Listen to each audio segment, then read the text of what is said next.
Hay ciudades en México que no están en ningún mapa turístico porque están debajo del agua.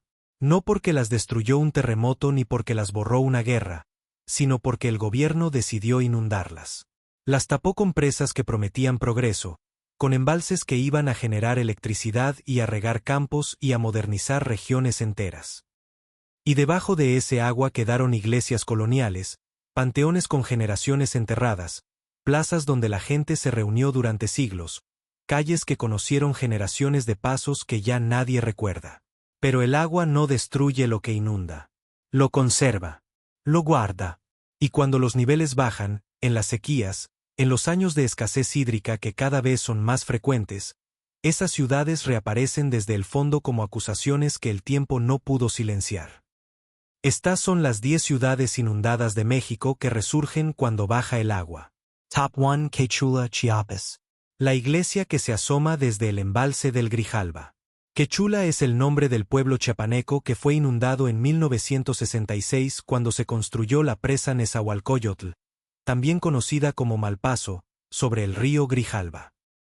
Lo que quedó de ese pueblo bajo el agua incluye los muros y parte de la bóveda de una iglesia dominica del siglo XVI que en su tiempo fue uno de los templos más importantes de la región, construida por los frailes que evangelizaron a los zoques y a los choles de esa zona de Chiapas con la misma determinación con que construían en cualquier otro lugar, para durar siglos.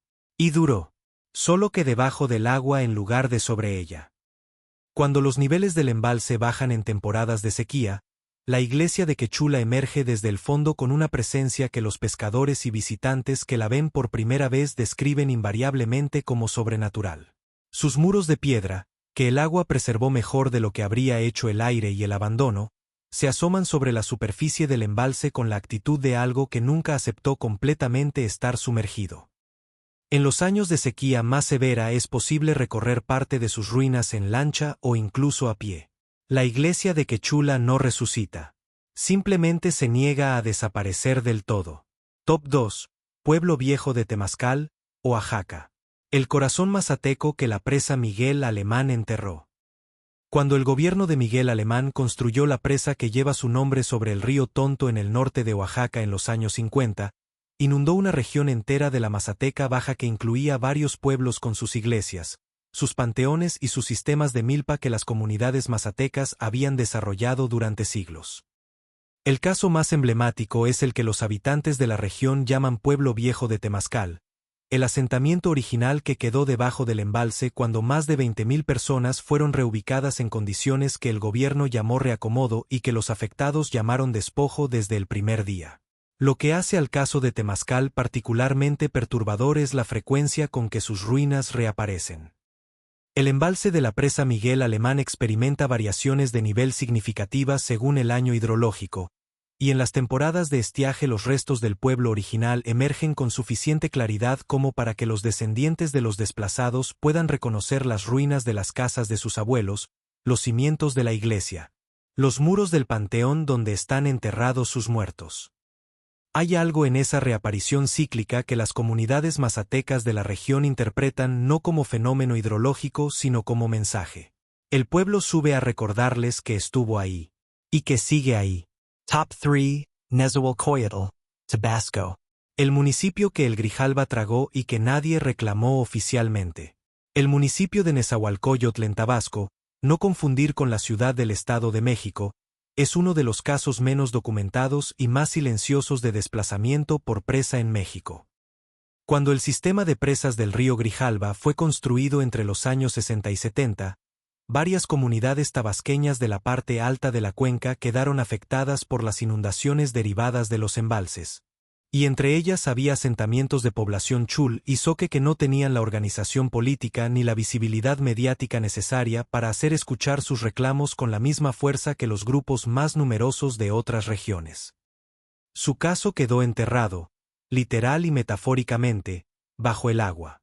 Las ruinas de lo que quedó de esos asentamientos reaparecen en las orillas del embalse cuando los niveles bajan, pero a diferencia de la iglesia de Quechula, que tiene una presencia arquitectónica suficientemente dramática para atraer visitantes, estas ruinas son fragmentos humildes. Cimientos de casas de madera y palma que no resistieron el agua con la misma elegancia que la piedra colonial, restos de muelles y embarcaderos de los que solo quedan los pilotes podridos, y una geografía costera del embalse que los ancianos de la región conocen como mapa de lo que fue y que los jóvenes ya no pueden leer porque nadie se los enseñó. La memoria de esos pueblos se está yendo con los que la vivieron. Top 4. San Marcos, Guerrero. El pueblo que la presa La Venta cubrió sin que nadie protestara en los periódicos. En la cuenca del río Balsas, en el estado de Guerrero, la construcción de distintas presas a lo largo del siglo XX fue inundando asentamientos de manera que las comunidades afectadas no siempre pudieron resistir ni documentar con la misma efectividad que los casos más conocidos. San Marcos es uno de esos pueblos guerrerenses cuya inundación no generó el escándalo que merecía porque estaba en una región pobre, habitada por comunidades indígenas sin acceso a medios de comunicación, y porque el gobierno federal de aquellos años tenía una capacidad de gestionar el silencio alrededor de sus obras de infraestructura que los mecanismos de rendición de cuentas modernos habrían hecho más difícil. Lo que permanece de San Marcos en el embalse que lo cubrió reaparece con irregularidad, según el ciclo de operación de la presa y las condiciones climáticas de la región.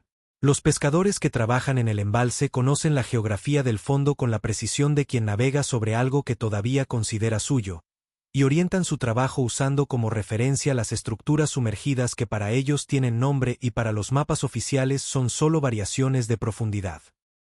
Es una forma de conocimiento que no está en ninguna base de datos y que se transmite entre pescadores con la misma naturalidad con que sus abuelos transmitían el nombre de las calles que el agua cubrió. Top 5. Chicoacén Viejo, Chiapas. El pueblo que la presa más alta de México enterró sin disculparse. La presa Manuel Moreno Torres, conocida como Chicoacén, fue construida entre 1974 y 1980 sobre el río Grijalva en Chiapas, y con sus 261 metros de altura fue durante años la presa más alta de México y una de las más altas del mundo. Para construirla fue necesario inundar el cañón del Sumidero en su tramo más espectacular, y con él varios asentamientos que existían en las orillas del río desde tiempos prehispánicos. El pueblo que los habitantes de la región llaman Chicoacén Viejo es el asentamiento original que quedó bajo el embalse, distinto al nuevo Chicoacén que fue construido en las partes altas para reubicar a los desplazados con la generosidad que el gobierno de aquellos años consideraba suficiente y que los afectados consideraban insuficiente desde el primer día. Lo que hace a Chicoacén Viejo un caso de inundación especialmente cargado es su contexto geográfico. El cañón del Sumidero que lo rodeaba es una de las formaciones naturales más espectaculares de México, con paredes verticales de 1000 metros que los chiapanecos conocen desde siempre y que el turismo en lancha convirtió en uno de los destinos más visitados del estado. Esas lanchas turísticas pasan hoy sobre lo que fue el pueblo viejo sin que ningún guía mencione lo que hay debajo. El cañón del Sumidero se vende como naturaleza prístina. Debajo de sus aguas hay una historia que el turismo prefiere no incluir en el recorrido. Top 6. Tepetitlán, Estado de México. El pueblo que la presa Villa Victoria cubrió en el corazón del Edomex. En el Estado de México, la presa Villa Victoria fue construida en los años 60 para abastecer de agua a la zona metropolitana de la Ciudad de México, y su embalse cubrió varias comunidades mazahuás que habitaban el valle donde hoy está ese cuerpo de agua.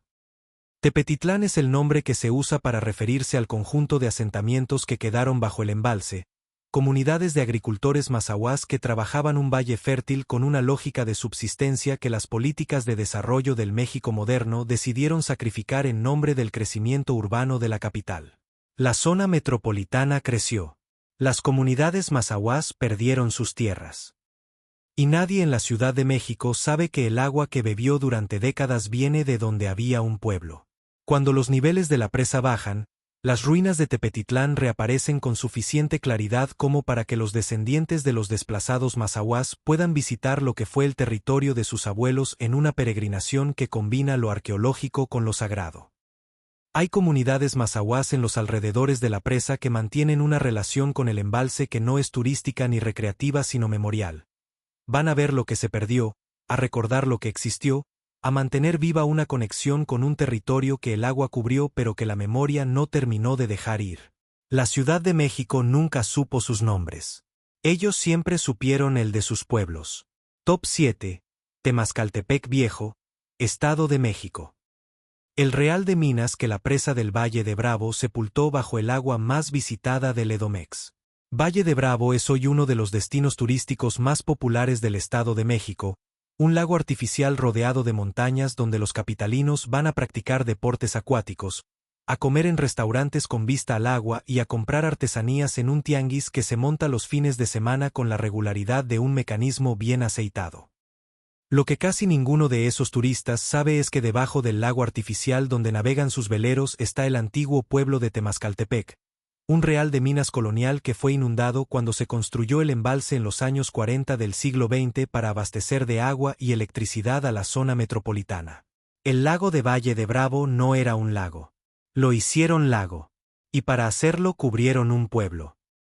Cuando los niveles del embalse bajan en temporadas de estiaje severo, las ruinas de Temazcaltepec Viejo emergen desde el fondo con esa contundencia que tienen los lugares que el agua conservó mejor de lo que habría hecho el olvido. Los cimientos de las casas coloniales, los muros de lo que fue la iglesia, la traza de las calles del Real de Minas. Todo eso aparece en el fondo lodoso del lago de Valle de Bravo como un recordatorio de que el lugar favorito de los turistas del Estado de México tiene una historia que nadie les cuenta cuando llegan a alquilar una lancha. Debajo del lago turístico hay un pueblo que nadie pidió inundar. Y el agua, cada vez que baja, lo recuerda.